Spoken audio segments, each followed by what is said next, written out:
كنتم خير أمة أخرجت للناس تأمرون بالمعروف وتنهون عن المنكر وتؤمنون بالله. Alhamdulillahi Rabbil Alamin. Comme disait Ali ibn Abi Talib radiyallahu anhu wa arda, Al-yawm amalun wa la hisab wa gadan hisabun wa la amal. Aujourd'hui, il est possible d'œuvrer et il n'y a pas de compte, contrairement à demain. Et il visait ici le jour de la résurrection. Et il dit demain, c'est-à-dire le jour de la résurrection, hisabun wa la amal. Il y aura les comptes et il n'y aura plus la possibilité d'œuvrer, ni en bien, ni en mal. Il ne vous échappe pas, mes chers frères et sœurs, que nous, musulmans, nous croyons fermement et avec certitude qu'après la mort, il y a al-qabr. Ça ne s'arrête pas après la mort, il y a la tombe. Et après la tombe, il y aura bien sûr aussi ce qui va avec quelque part, il y a al-ba'th. Et il y a al-hashr, la résurrection, et il y a le rassemblement au jour de la résurrection. Et ba'd al-hashr, après le rassemblement au jour de la résurrection de toutes les créatures de Dieu, eh bien il y aura al-hisab, il y aura les comptes.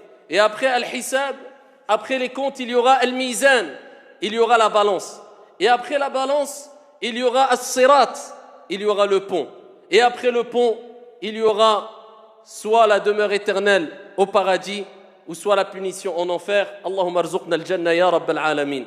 Qu'Allah nous accorde à toutes et à tous son vaste paradis. Ayyuha al-musalloun, Allah tabaraka wa ta'ala nous a rappelé qu'est-ce qui va vraiment se passer au jour des comptes, avec détail. Le jour de la résurrection, avec détail. Et le prophète alayhi salatu wassalam a mis maintes fois l'accent sur ce qui va se passer au jour de la résurrection, et particulièrement le moment, le jour des comptes, afin d'éveiller les consciences. Et afin de rappeler qu'il y a une différence entre eux. Et il y aura une différence claire au jour de la résurrection entre celui qui a œuvré en faisant le bien, qui a aidé pour la justice, qui a aidé autour de lui, qui n'a pas menti, qui n'a pas volé, qui n'a pas commis d'injustice, qui n'a pas trahi, qui n'a pas calomnié, qui n'a pas porté préjudice à autrui, et entre la personne qui a commis tous ces actes infâmes que je viens de citer précédemment. Au jour de la résurrection, tout sera dévoilé. Fût-il le poids d'un atome de bien ou le poids d'un atome de mal, tout sera dévoilé. C'est pour ça qu'Allah subhanahu wa ta'ala dit dans le Coran فَمَنْ يَعْمَلْ مِثْقَالَ ذَرَّةٍ خَيْرًا يَرَهُ وَمَنْ يَعْمَلْ مِثْقَالَ ذَرَّةٍ شَرًّا يَرَهُ. Celui qui a fait le poids d'un atome, un atome. Et combien de fois on œuvre, on accomplit des choses, bonnes ou mauvaises, et on les voit comme étant insignifiantes, ces choses-là, alors qu'auprès d'Allah Jalla wa Ala, eh bien, ils sont énormes, que ce soit le bien ou le mal. Dieu dit, celui qui a fait le poids d'un atome de bien le verra, et celui qui a fait le poids d'un atome de mal le verra. Certains mufassiroun ont rappelé que lorsqu'Allah subhanahu wa ta'ala nous dit, celui qui a fait le poids d'un atome de bien le verra, c'est-à-dire ici-bas et dans l'au-delà. Dans l'au-delà, ça va de soi, car Dieu va découvrir, va dévoiler toutes les actions que nous avons à travers Al-Kitab, dont on en parlera rapidement, Inch'Allah ta'ala, le livre qui a consigné toutes nos paroles, tous nos faits et gestes, mais aussi ici-bas. Lorsqu'Allah Jalla wa Ala dit, celui qui a fait le poids d'un atome de bien ou de mal le verra, c'est-à-dire ici-bas aussi. C'est-à-dire qu'il y aura une répercussion dans ta vie à travers tes bonnes ou tes mauvaises actions. Tes bonnes actions, tu les verras dans une certaine lumière, à travers une certaine lumière, à travers une certaine joie, à travers un certain apaisement du cœur ici-bas. Et celui qui a fait le mal, fût-il le poids d'un atome, eh bien il y aura une répercussion, une certaine obscurité, un mal-être, un manque d'apaisement au niveau de la foi, au niveau du corps, de l'esprit, de l'âme.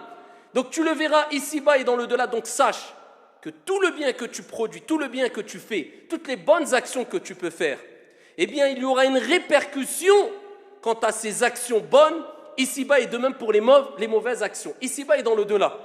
Donc n'oublie pas cela, et cela doit te motiver à accomplir des bonnes actions, car tu sais qu'il y aura une répercussion, mais aussi et particulièrement dans l'au-delà. C'est pour cela qu'Allah Jalla wa Ala nous dit, celui qui a fait le poids d'un atome, un atome de bien ou de mal le verra, car au jour de la résurrection, rien n'échappera, comme rien ne lui échappe ici-bas aussi à notre Seigneur Tabaraka wa Ta'ala.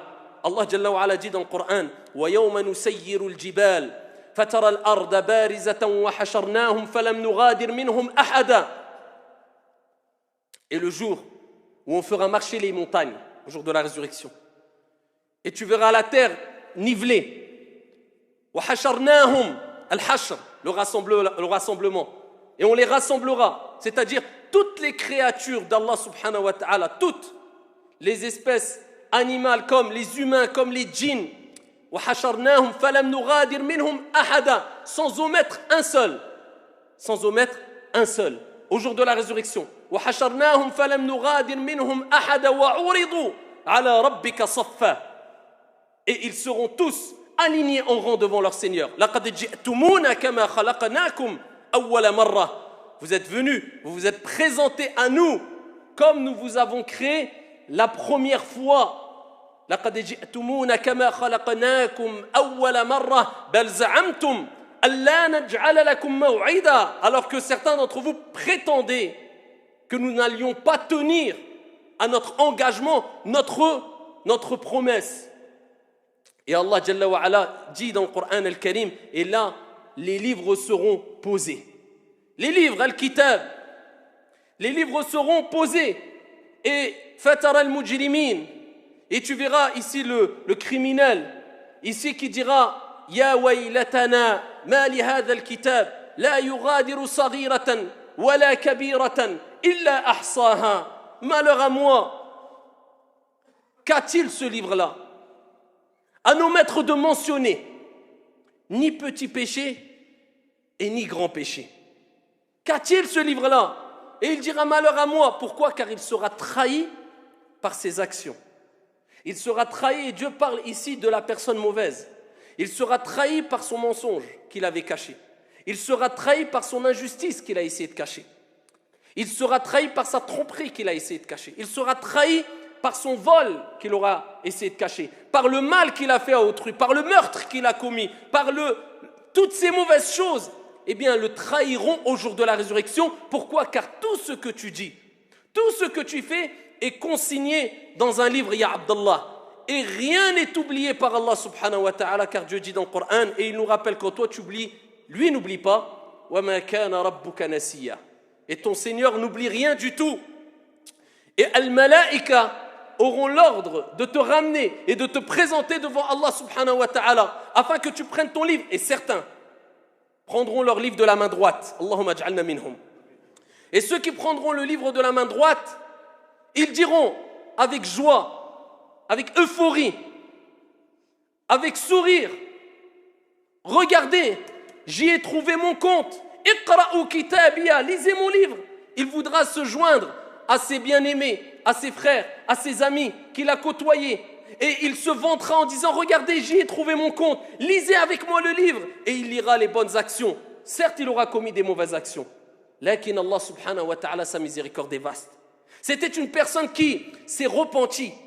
Et dans un hadith, il est rapporté que la personne lira son livre et dira, Ya Arab, je me souviens, à tel moment j'avais commis telle action. Et Allah Azza wa Jal lui répondra, on l'a caché pour toi ici-bas comme on l'a caché pour toi dans l'au-delà. Parce que tu t'es repenti, tu as demandé pardon, c'est effacé. Cette personne-là viendra et se vantera des gens alors qu'on l'aura appelé par ses noms et ses prénoms. Aïna fulan ibn fulan. Et la personne sera prise d'une panique au début et dira c'est qui, c'est moi, on parle de moi, les anges le prendront, l'emmèneront. Et ici, il devra passer devant ce grand tribunal auprès de ce grand juge, le juge des juges. Alaysa Allahu bi ahkamil hakimin. Bala.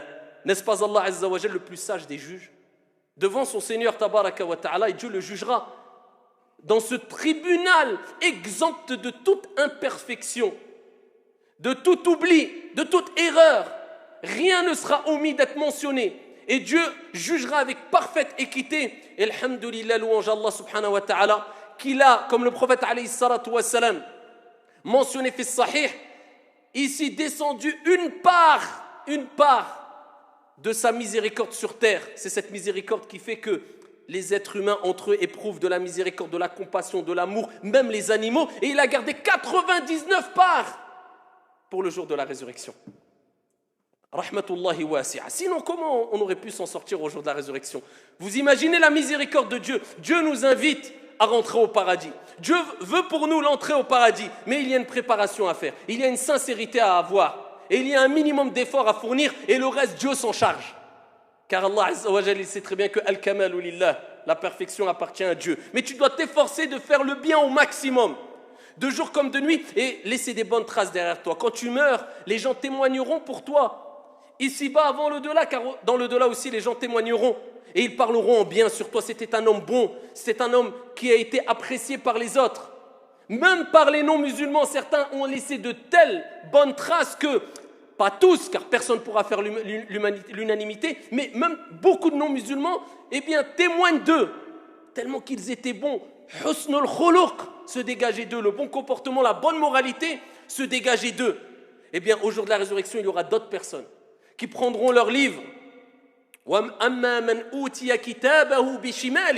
Azza wa Jalla dit, et contrairement à concernant l'autre personne qui prendra son livre de la main gauche, et il dira malheur à moi, si j'aurais pu goûter à la première mort simplement, sans jamais ressusciter, il ne voudra pas prendre ce livre-là, il va le rejeter, mais il sera obligé de le prendre.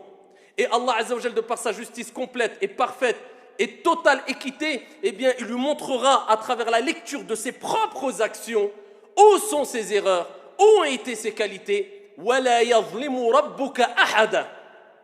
Ton Seigneur ne fait d'injustice à aucune personne. لَا ظُلْمَ الْيَوْمِ. Allah dira, il n'y a aucune injustice aujourd'hui. Et Allah subhanahu wa ta'ala, notre Seigneur, de par sa parfaite équité et justice, il a rapporté, comme il est relaté dans le hadith Qudusi, Ya ibadi, inni harramtu zulma ala nafsi, wa ja'altuhu baynakum muharrama fala tadhalamu. Allah, il n'a rien à prouver à qui que ce soit. Allah Jalla wa ala yas'al wa la yus'al.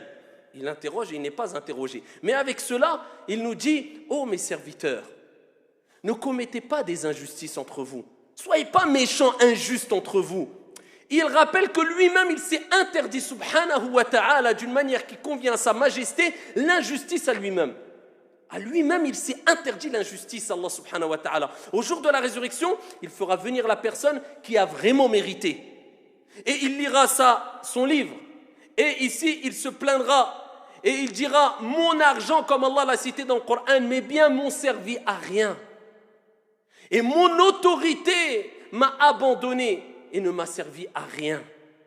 يَوْمَ لَا يَنْفَعُ مَالٌ وَلَا بَنُونَ إِلَّا مَنْ أَتَى اللَّهَ بِقَلْبٍ سَلِيمٍ. Dieu dit dans le Coran, le jour où ni les biens ni les enfants ne profiteront en rien, si ce n'est celui qui vient vers son Seigneur tabaraka wa ta'ala avec un cœur pur. C'est cette journée où tout le monde va témoigner, c'est-à-dire tout le monde. Allah lui-même, il va descendre d'une manière qui convient à sa majesté à Ardul Mahshar, comme le prophète alayhi salatu wassalam a dit. Et il descendra à Ardul Mahshar. Et Allah Jalla wa ala dira, je vous ai entendu, je vous ai écouté, fa'ansitu. Taisez-vous maintenant, c'est moi qui parle. Allah témoignera au jour de la résurrection. Subhanahu wa ta'ala. Mais pas que Allah Jalla wa ala, les prophètes, Ar-Rusul, les envoyés, témoigneront au jour de la résurrection. Le prophète témoignera au jour de la résurrection. Al-Malaïka, les anges, témoigneront au jour de la résurrection. Parfaite équité. Il faut des témoins. Dans toute affaire, il faut des témoins. Dieu fera témoigner, bien s'il veut, il ne fait témoigner personne. Mais pour montrer le jugement parfait, tout le monde témoignera. Même Dieu témoignera. Les anges, les humains, les prophètes, les envoyés. Plus que cela, même ta peau, elle témoignera. Même ton regard témoignera, ta vue, ton ouïe, tes jambes témoigneront. C'est Dieu qui l'a dit dans le Saint-Coran, au jour de la résurrection. Allah Jalla wa ala dit وَجَاءَتْ كُلُّ نَفْسٍ مَعَهَا سَائِقٌ وَشَهِيدٌ. Au jour de la résurrection, chaque âme viendra avec un guide et avec un témoin, al-malaïka, qui le prendront pour comparaître devant Allah subhanahu wa ta'ala. Imagine ton état au jour de la résurrection. Donc les anges témoigneront. Al-malaïka, la peau, شهد عليهم سمعهم وأبصارهم وجلودهم بما كانوا يعملون. شهد عليهم. Allah dit, témoignera pour ou contre eux. سمعهم وأبصارهم, leur ouïe, ainsi que leur vue sur ce qu'ils faisaient. قالوا لما شهدتم علينا.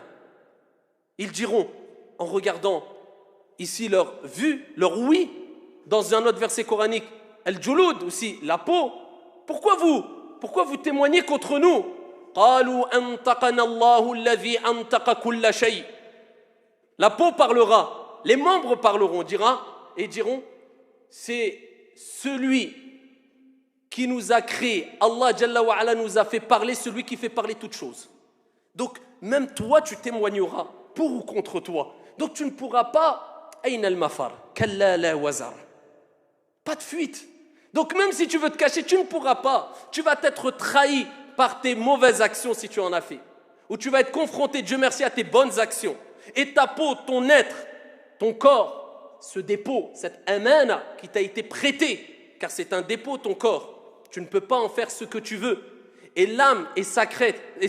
Et le corps est sacré aussi, est important. Donc tu dois le préserver. Et ne pas, ici, en faire ce que tu veux, comme tu veux. Car c'est un dépôt, c'est un prêt que Dieu t'a donné. Eh bien, ce dépôt-là témoignera pour ou contre toi au jour de la résurrection. Ça, c'est le jour, ayyuhal akhyar, où il y aura ash-shamsu fawqa ar-ru'us, comme le prophète alayhi salatu wa salam a dit. Le soleil qui sera juste au-dessus des têtes. Et certaines personnes seront ombragées par l'ombre d'Allah Jalla wa Ala, ou le trône d'Allah subhanahu wa ta'ala, le jour où il n'y aura d'autres ombres que l'ombre du trône d'Allah Jalla wa Ala. Et parmi ces gens-là, le prophète alayhi salatu wa salam a cité des catégories. Et parmi eux, un jeune qui a grandi dans l'adoration d'Allah subhanahu wa ta'ala seront protégés par l'ombre d'Allah Azza wa Jal. Ou bien dans un autre hadith fi sahih, le prophète alayhi salatu wa salam a dit, celui qui a donné une aumône sera sous l'ombre de son aumône au jour de la résurrection. C'est-à-dire que ton aumône se transformera en une protection, en quelque chose, un nuage qui va te protéger.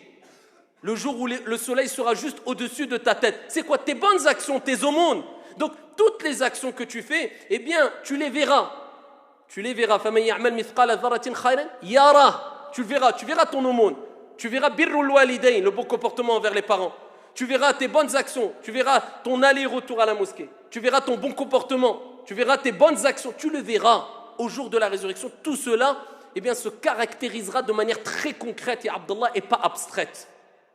Et Allah subhanahu wa ta'ala nous rappelle cette journée-là, au jour de la résurrection, dans plusieurs versets coraniques, et il nous rappelle que cette journée sera tellement difficile que même al-anbiya wa ar-rusul, comme vous le savez, diront nafsi, nafsi, nafsi. Ma propre personne, moi, moi, moi. Sauf le prophète Mohammed alayhi salatu wassalam, qui se prosternera sous le trône du miséricordieux et qui dira ummati, ummati, ummati. Ma umma, ma communauté, ma communauté, ma communauté. Chaque prophète a eu une invocation proposée par Dieu qui était exaucée, qui serait exaucée. Tout le monde a invoqué Allah subhanahu wa ta'ala, sauf le prophète alayhi salatu wa salam qui a dit je la garde pour le jour de la résurrection, en faveur de ma communauté. Alayhi afdalu salatu wa askat taslim. Et il dira ana laha, elle est pour moi, elle est pour moi.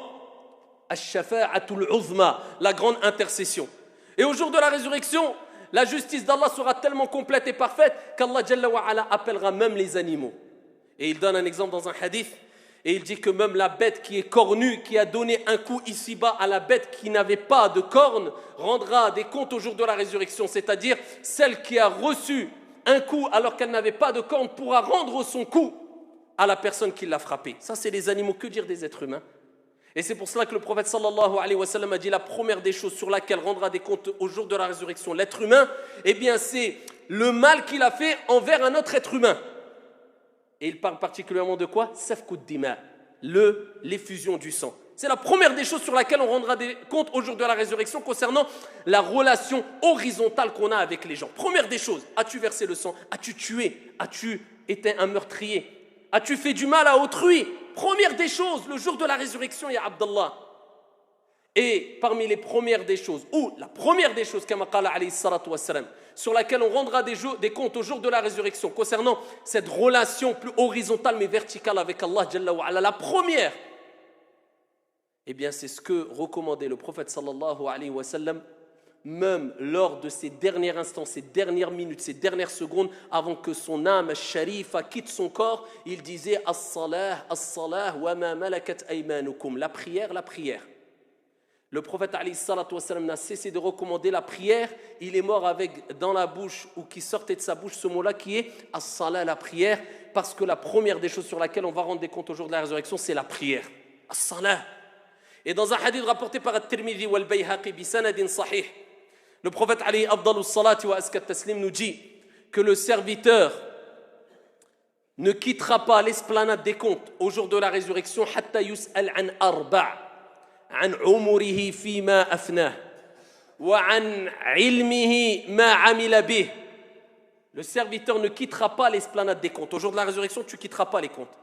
Tu ne quitteras pas ce jugement-là, cette épreuve-là.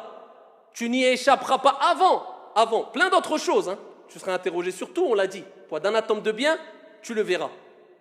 Mais avant de... Et si le prophète met l'accent sur ces 4 choses, c'est qu'elles sont énormément importantes. Il dit avant d'être interrogé sur 4 choses. Dieu t'a donné une vie. Dieu t'a donné la possibilité de vivre jusqu'à 50 ans, 30 ans, 70 ans. Qu'as-tu fait pendant ces années? Tu seras interrogé sur ton âge, ton temps, le temps al-waqt. Qu'est-ce que tu en as fait? Où il s'est écoulé? Dans quoi s'est-il écoulé? Donc, crois pas que ton temps t'en fait ce que tu veux. Et ça ne veut pas dire d'être des robots et de ne plus vivre, de ne plus prendre du bon temps ou de ne plus manger par crainte qu'on rende des comptes sur... Non, mais on se comprend.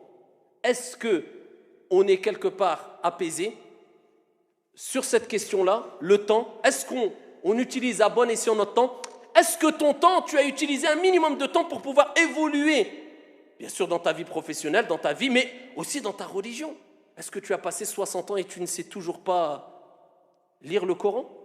Tu as passé 60 ans et tu ne pries toujours pas? Tu as passé 60 ans et tu sais que tu as toujours du mal à faire des aumônes? Tu as passé 60 années et tu sais que tu n'étais repenti que très peu dans ta vie? Que vas-tu dire devant Allah Azza wa Jalla lorsqu'il va t'interroger sur chaque seconde? An umurihi fima afna wa an ilmihi. T'as de la science, ça ne suffit pas. Ma amila bih. Allahumma asturna ya Rab. Ta science, t'as de la science, ça ne suffit pas. Ça, c'est la première étape. Mais c'est pas... L'histoire n'est pas terminée. C'est la première étape. Al-ilm wal-Qur'an hujja laka ou alayka. La science, ce n'est pas une finalité en soi. Apprendre le Coran, ce n'est pas une finalité en soi. C'est la première étape. Maintenant, Dieu t'interrogera. Ici, qu'est-ce que tu as fait du Coran? Qu'est-ce que tu as fait de ta science? La science, c'est un argument pour ou contre toi. Ta science, qu'est-ce que tu en as fait de ta science? Allah Jalla wa ala s'arrêtera là? Non. Le prophète alayhi salatu wassalam, il dit troisième des choses dont tu rendras des comptes au jour de la résurrection. An malihi min ayna iktasabahu wa fima anfaqah. Ton argent, d'où tu l'as eu? Et Arab, je l'ai eu d'une source halal. Ça ne suffit pas. Allah te dira wa fima anfaqah. Et où tu l'as dépensé? Tu as eu de l'argent halal, tu l'as dépensé dans des choses illicites? Tu en rendras des comptes. Tu as dépensé dans des choses licites, mais tu l'as eu de manière illicite? Tu en rendras des comptes. Al-mal ou malullah.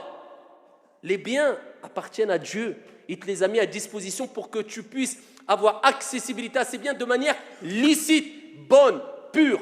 Allah Jalla wa ala tayyibun la yaqbalu illa tayyiba. Allah est bon et il n'accepte que ce qui est bon. An malihi fima anfaqah. Où tu l'as dépensé aussi, c'est pas où tu l'as eu, où tu l'as dépensé aussi. Wa an jismihi fima ablah. Ton corps, Allah Jalla wa ala te demandera des comptes sur ton corps. Où tu l'as usé? Dans quoi tu l'as usé ton corps? Tu l'as usé avec la paresse, avec la fainéantise.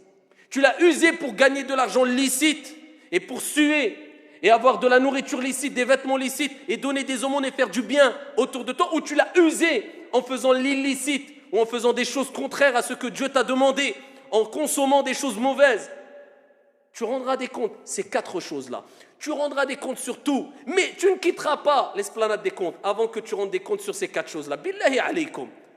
Lorsqu'on sait que juste ces 4 choses-là, on se dit, comment on va s'en sortir si Dieu ne nous fait pas miséricorde?